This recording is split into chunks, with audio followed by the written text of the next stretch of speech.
এই গল্পটি এমন একটি মেয়ের গল্প যে প্রতিদিন সন্ধ্যায় দাতার দরবারে ফুল ও জপমালা বিক্রি করতে যেত। সেদিনও সে তার জিনিসপত্র গুছিয়ে বাড়ি যাওয়ার জন্য প্রস্তুত হচ্ছিল। হঠাৎ এক যুবক এসে তার সামনে দাঁড়াল। মেয়েটি প্রথমে ভয় পেয়ে গেল, কিন্তু তারপর সাহস সঞ্চয় করে তাকে জিজ্ঞাসা করল, দরবার বন্ধ, তোমার ফুলের কেন দরকার? ছেলেটি উত্তর দিল, এখন আমার দরবারে আসার সময়, আমি এই সময়ে আমার শ্রদ্ধা জানাতে এসেছি। মেয়েটি এটা অদ্ভুত বলে মনে করল, কারণ সে আগে কখনো এই সময় ছেলেটিকে দেখেনি, কিন্তু সে যত তাড়াতাড়ি সম্ভব বাড়িতে পৌঁছাতে চেয়েছিল। সেই কারণেই সে অনেক প্রশ্ন জিজ্ঞাসা করেনি। ছেলেটি ফুলের জন্য টাকা দেওয়ার চেষ্টা করেছিল, কিন্তু মেয়েটি টাকা নিতে অস্বীকৃতি জানিয়ে তাড়াহুড়ো করে সেখান থেকে চলে গেল। পথে অন্ধকার হয়ে আসছিল এবং মেয়েটির হঠাৎ মনে হয়েছিল যেন কেউ তার সাথে হাঁটছে। সে এদিক ওদিক তাকাল, কিন্তু সেখানে কেউ নেই। তারপর একটি অদ্ভুত গভীর কণ্ঠস্বর ভেসে এলো, তোমার হিজাব ঠিক করো। মেয়েটি থামল, কিন্তু আশেপাশে কাউকে দেখতে পেল না। কেউ আসেনি। সে ঘাবড়ে গেল এবং দ্রুত তার হিজাব ঠিক করে তার বাড়ির দিকে হাঁটতে শুরু করল। বাড়িতে পৌঁছানোর সাথে সাথেই সে জোরে জোরে দরজায় টোকা দিল।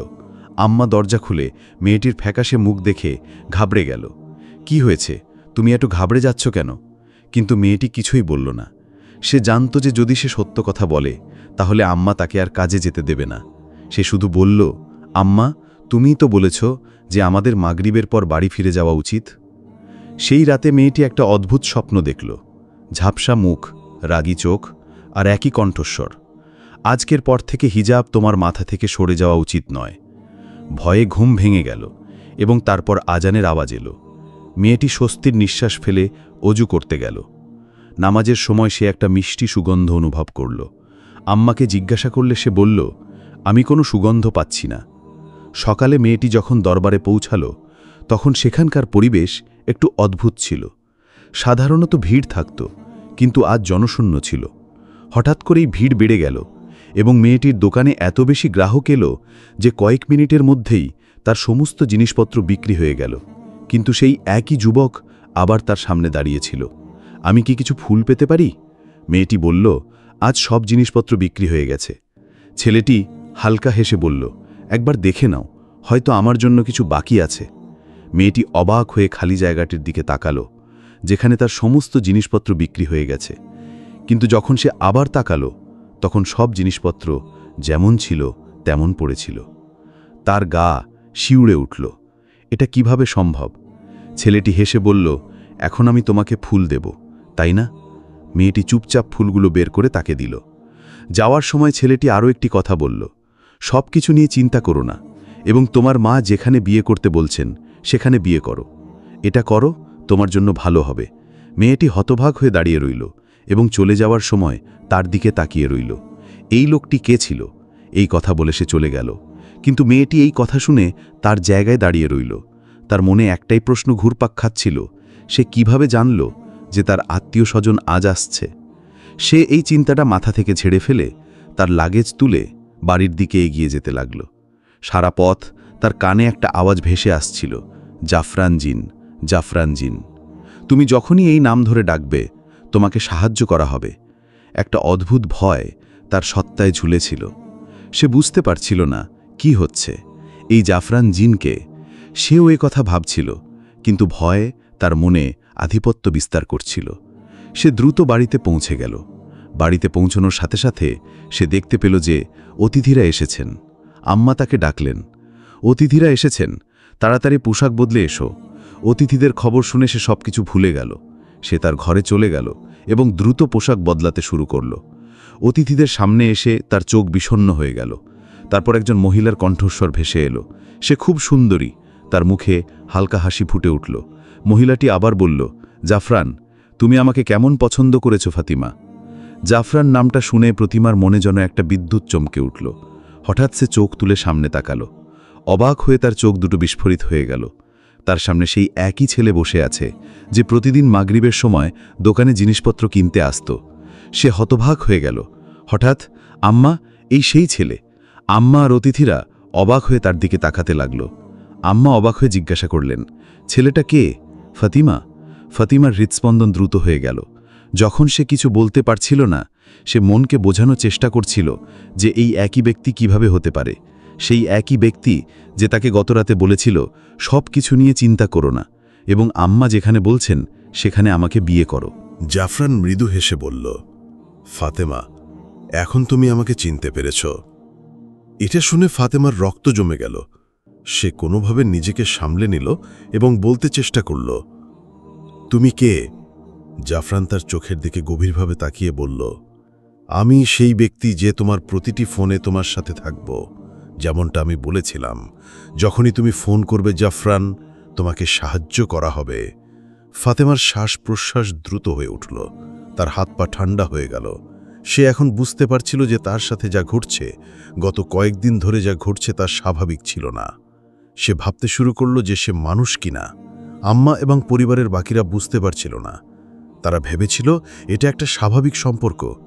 কিন্তু ফাতেমার অবস্থা দেখে আম্মা মৃদু স্বরে জিজ্ঞাসা করলেন, কন্যা, কি হয়েছে? তুমি এত ঘাবড়ে যাচ্ছ কেন? ফাতেমা উত্তর দেওয়ার জন্য মুখ খুলল, কিন্তু কথাগুলো তার গলায় আটকে গেল। তার চোখ স্থির ছিল জাফরান যে এখনও একই রহস্যময় হাসি দিয়ে তার দিকে তাকিয়েছিল।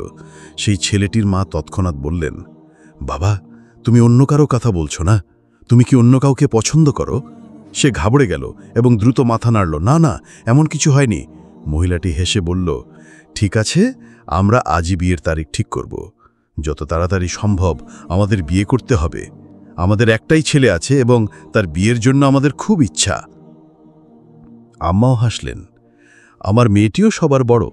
আমিও তার বিয়ে নিয়ে অনেক ভাবছিলাম, কিন্তু মেয়েটির মনে এখনও একই কণ্ঠস্বর প্রতিধ্বনিত হচ্ছিল।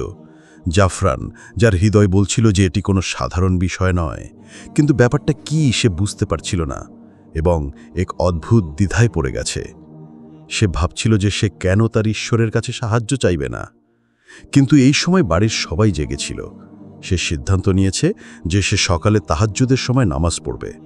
যখন সে ঘুম থেকে উঠল, তখন সে একই ঘরে চলে গেল যেখানে কেউ আসে যায় না। আম্মা সেখানে অপ্রয়োজনীয় গৃহস্থালির জিনিসপত্র রেখেছিলেন। জিনিসপত্রগুলো সরিয়ে একটু জায়গা করে দিয়েছিলেন যাতে তিনি সেখানে নামাজ পড়তে পারেন। তাহাজ্জুদের নামাজ পড়ার সময় তার মনে হচ্ছিল যেন অন্য কেউ তার সাথে নামাজ পড়ছে। যখন সে কোরআনের আয়াত তেলাওয়াত করছিল, তখন তার সাথে অন্য কেউ সেগুলো তেলাওয়াত করছিল। সে খুব ভয় পেয়ে গেছিল, কিন্তু সে তার নামাজ ভাঙেনি। তার হৃদয় নিশ্চিত ছিল যে এই সত্তাটি যে কেউ, সে একজন ভালো আত্মা, অন্যথায় সে তার সাথে নামাজ পড়ত না। সে দ্রুত তার নামাজ শেষ করে প্রার্থনার জন্য হাত তুলল। ঠিক তখনই সে একটি মৃদু ফিসফিস শুনতে পেল, তোমার নামাজ দীর্ঘ করো এবং নিজের জন্য সর্বোত্তম প্রার্থনা করো। তুমি যা চাও তা পাবে। সেই কণ্ঠস্বর থেকে সে এক অদ্ভুত শান্তি পাচ্ছিল। তার হৃদয়ে শান্তিতে ছিল। মনে হচ্ছিল যেন সে সবসময় এই কণ্ঠস্বর শুনছিল। সে অনেকক্ষণ ধরে প্রার্থনা করেছিল। সে তার ভাগ্যের উন্নতির জন্য প্রার্থনা করেছিল। সে যা চাইতে পারে তার সব কিছু চেয়েছিল। সে নিশ্চিত ছিল যে তার সমস্ত প্রার্থনা কবুল হবে। তারপর সে প্রার্থনাও করেছিল যে জাফরান যদি আমার জন্য ভালো হয়, তাহলে যেন আমি তাকে পাই। কিন্তু জাফরানের কণ্ঠস্বর বারবার তার কানে প্রতিধ্বনিত হচ্ছিল। সে ভাবছিল এসব কি। তারপর সে তার হাত দিয়ে তার মুখ ঢেকে ফেলল। সে পিছনে ফিরে তাকাতেই সে অবাক হয়ে গেল। জাফরান তার ঠিক পিছনে দাঁড়িয়েছিল। তার মুখ থেকে একটা চিৎকার বেরিয়ে এলো, তুমি এখানে আছো? এই সময় জাফরান একটু হাসল। আমি শুধু অন্ধকারেই আসি। আমি অন্ধকার খুব পছন্দ করি। আর তুমি এত অবাক কেন? তোমাকে চিরকাল আমার কাছে আসতে হবে। আমার পুরো ঘর অন্ধকারে ডুবে আছে। তুমি সেখানে কিভাবে থাকবে? তার কথাগুলো অদ্ভুত এবং রহস্যময় ছিল। মেয়েটি কিছুই বুঝতে পারছিল না। সে কাঁপতে কাঁপতে বলল, আমি তোমাকে ভয় পাচ্ছি। তুমি এখানে কিভাবে এলে? দরজা বাইরে থেকে বন্ধ ছিল। জাফরান একটু হাসল। জিনদের দরজা খোলার দরকার নেই। মেয়েটি হতবাক হয়ে গেল। সে না বলে মাথা নাড়ল। না, এটা সম্ভব নয়। তোমার কথার অর্থ কি? তুমি একজন জিন? না, আমি কোনো জিনকে বিয়ে করতে পারবো না। জাফরান গভীর চোখে তার দিকে তাকিয়ে বলল, এখন তুমি স্বস্তি বোধ করছো। এখন আমি তোমাকে সত্যি কথা বলেছি। তুমি ভয় পাচ্ছ? আমাকে ভয় পেও না। আমি তোমার ক্ষতি করতে আসিনি। আসলে আমি তোমাকে খুব পছন্দ করি। তোমার এই হিজাব যা সবসময় তোমার মাথায় থাকে, আমি এটি পছন্দ করি। মেয়েটির গায়ে হাত ঢুকে গেল। আমাদের সম্পর্ক স্বর্গে স্থির হয়ে গেছে। তোমাকে আমাকে বিয়ে করতে হবে। সে আতঙ্কে ঘর থেকে দৌড়ে বেরিয়ে গেল। সে হতবাক হয়ে গেল। দৌড়াতে দৌড়াতে সে আম্মার সাথে ধাক্কা খেল। আম্মা ভয় পেয়ে গেল। কি হয়েছে? তুমি কোথায় পালাচ্ছ? সে কাঁপতে কাঁপতে বলল, আম্মা, জাফরান ঘরে আছে। আম্মা অবাক হয়ে বলল, তুমি কি ঠিক আছো? জাফরান, তুমি ওখানে কিভাবে আসতে পারো? সে কাঁপতে কাঁপতে বলল, আম্মা, তুমি কি বাজে কথা বলছো? আম্মা, সে মানুষ নয়, সে একটা জিন। সে নিজেকে বলল। এই কথা শুনে আম্মার মুখের রং বদলে গেল। সে রাগে তাকে থাপ্পড় মেরে বলল, তুমি কি পাগল হয়ে গেছো? তুমি কি তোমার জ্ঞানে আছো? আম্মার থাপ্পড়ের প্রতিধ্বনি এখনও তার কানে ছিল। তার চোখে জল ছিল, কিন্তু সে চুপ করেছিল। যে মা সবসময় তাকে ভালোবাসতেন, আজ তাকে বিশ্বাস করতে প্রস্তুত ছিলেন না। তার হৃদয় ভারী হয়ে গেল। সে চুপচাপ ঘর থেকে বেরিয়ে এসে তার কাজ করতে লাগল। কিন্তু তার মনে একটাই প্রশ্ন ছিল, জাফরান কি চায়? সে কে?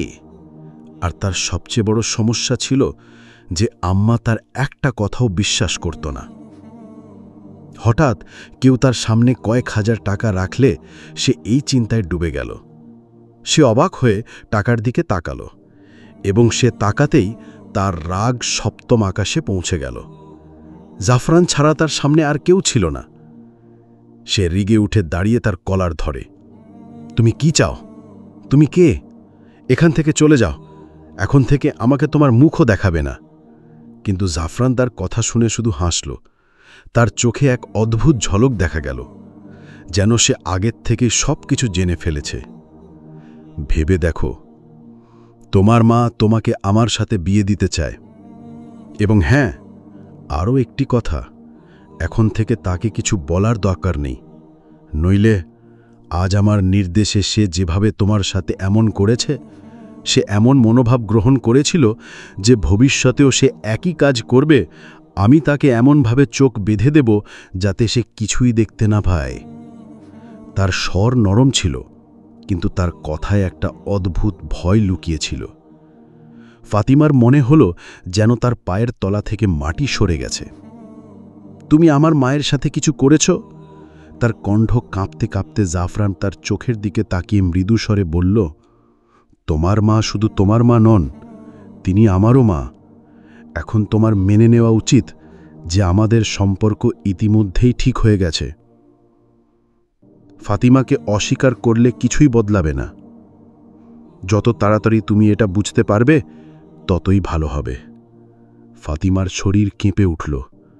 তার হৃদয় পালিয়ে যেতে চাইছিল, কিন্তু মনে হচ্ছিল যেন তার পা শিকল দিয়ে বাঁধা। তুমি একটা জিন, আমি তোমাকে বিয়ে করতে পারবো না। এবার জাফরান একটা গভীর নিঃশ্বাস ফেলে এক পা এগিয়ে তার কাছে এলো। আমি তোমাকে জিজ্ঞাসা করেছিলাম, তুমি কি আমাকে সাহায্য করবে? তুমি কি চাও নাকি? যখনই তোমার আমার প্রয়োজন হবে, আমি তোমার কাছে আসব। তার কণ্ঠস্বর তার কানে প্রতিধ্বনি হতে লাগল। একই কথা, একই সুর, যা সে প্রথমবার শুনেছিল। ফাতিমার মনে হলো যেন হঠাৎ করেই তার পৃথিবী বদলে গেছে। তার সামনে কোনো সাধারণ মানুষ নয়, বরং এমন একটা সত্তা যা তার কল্পনার বাইরে। সে তাকে জিজ্ঞেস করল, আমি তোমার সাথে কি করেছি? তুমি আমার সাথে কেন এত কিছু করছো? তুমি কি চাও? ঝিন উত্তর দিল, আমি তোমাকে চাই। আমি তোমাকে বিয়ে করতে চাই। তোমাকে কতবার বলবো? মেয়েটি স্পষ্ট করে বলল, তুমি একজন ঝিনকে চেনো, তবু তুমি কেন এত নিশ্চিত যে আমি শুধু তোমাকেই বিয়ে করব? আমি কোনো অবস্থাতেই তোমাকে বিয়ে করব না, এবং তোমার আজই এটা লেখা উচিত। জাফরান, যে সেই জিন ছিল, তার দিকে গভীর চোখে তাকিয়ে বলল, আমার সাথে বাজি ধরো না, এবং আমার আনাকে চ্যালেঞ্জ করো না, নইলে তোমাকে বলতে বাধ্য হবে যে তোমাকে শুধু আমাকেই বিয়ে করতে হবে। মেয়েটির চোখে জল এসে গেল। তার কথাগুলো তাকে কষ্ট দিচ্ছিল। সে রাগে বলল, তুমি এখান থেকে চলে যাও। যখন আমি তোমাকে বিয়ে করতে প্রস্তুত নই, তাহলে তুমি কেন জোর করছো? আমি কখনো তোমার সাথে খুশি হতে পারবো না। আমি একজন সাধারণ মানুষ, এবং একজন মানুষকে বিয়ে করতে চাই। এই কথা শুনে জিন রেগে গেল।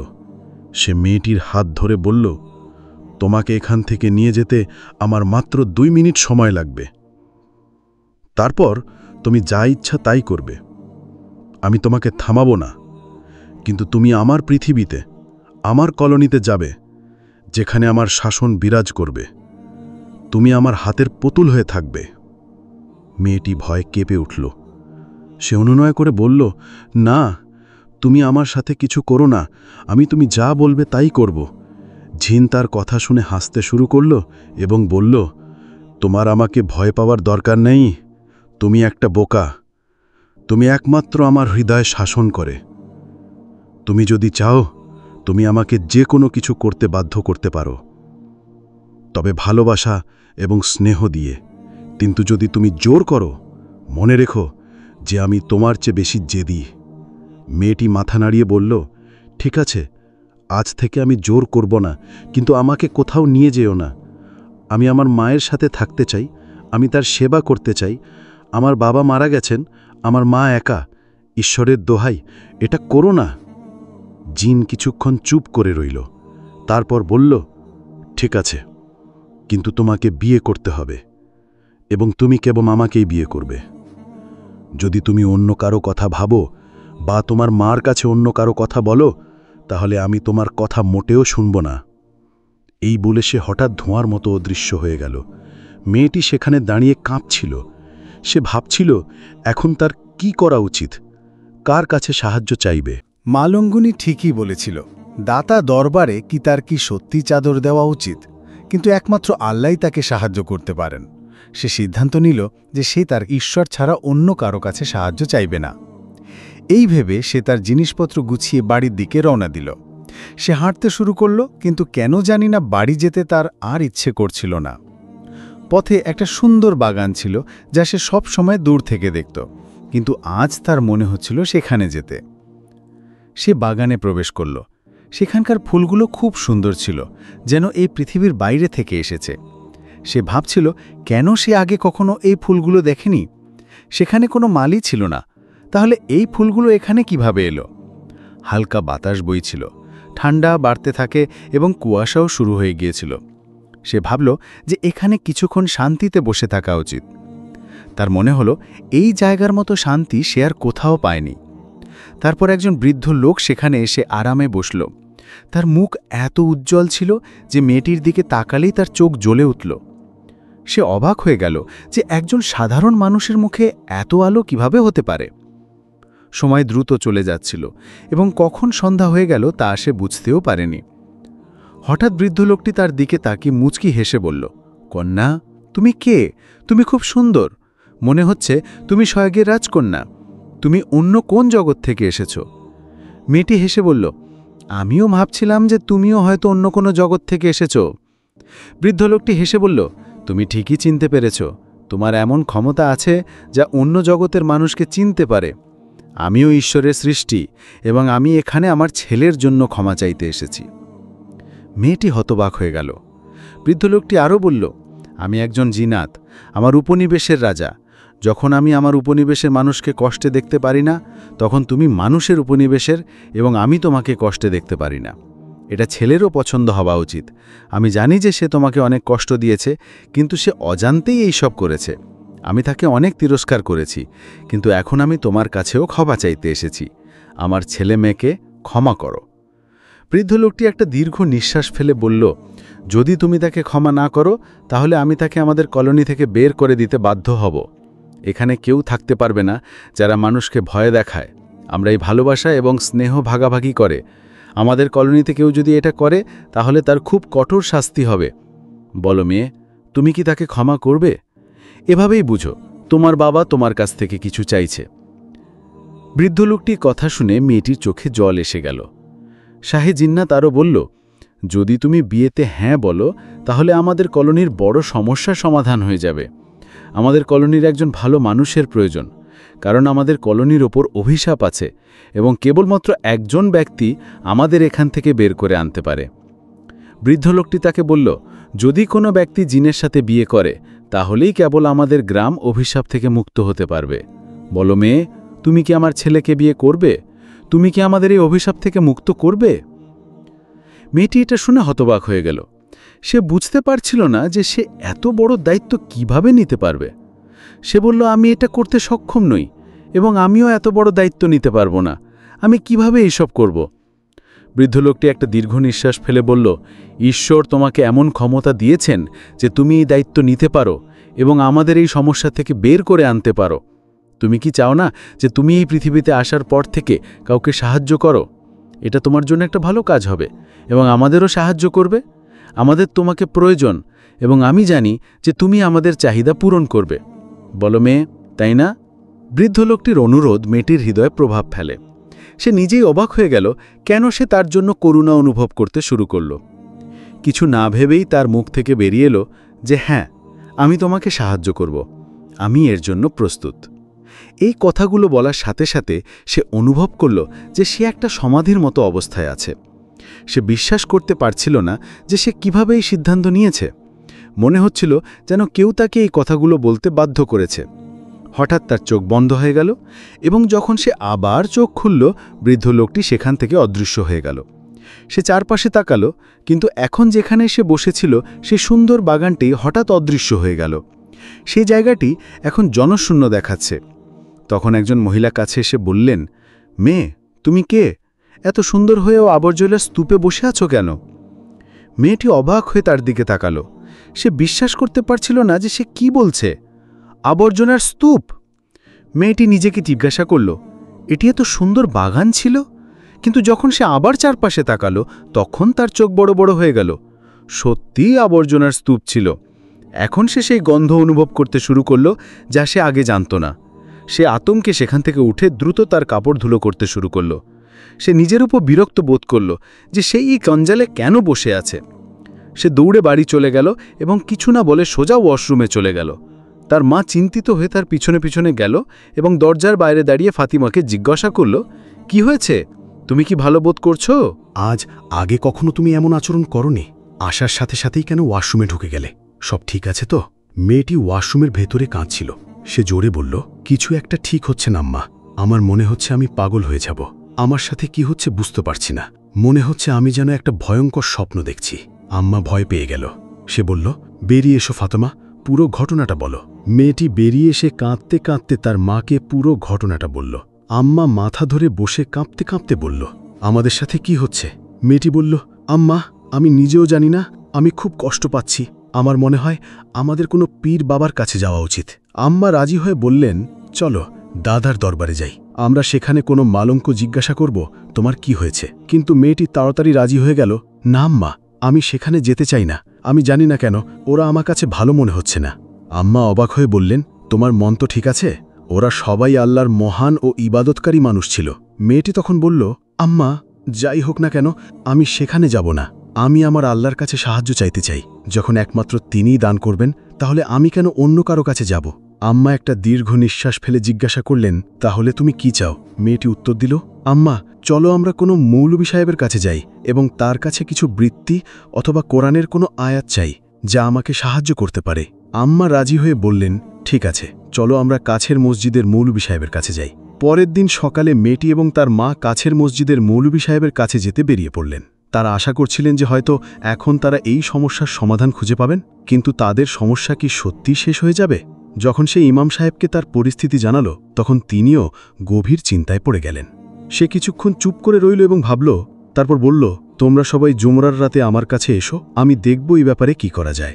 ফাতিমা বাড়ি ফিরে তার মাকে বলল যে সে কয়েকদিন কাজে যাবে না। আম্মা রাজি হয়ে বললেন, ঠিক আছে, খুব বেশি কাজের চাপে তোমার মন ক্লান্ত হয়ে পড়ছে। তুমি নিশ্চয়ই ক্লান্ত, এজন্যই তুমি আমার কাছে এসব অনুভব করছো। ফাতিমাও ভেবেছিল যে এটাই হতে পারে, কারণ তাই সে পরবর্তী কয়েকদিন বাড়িতেই থেকে গেল।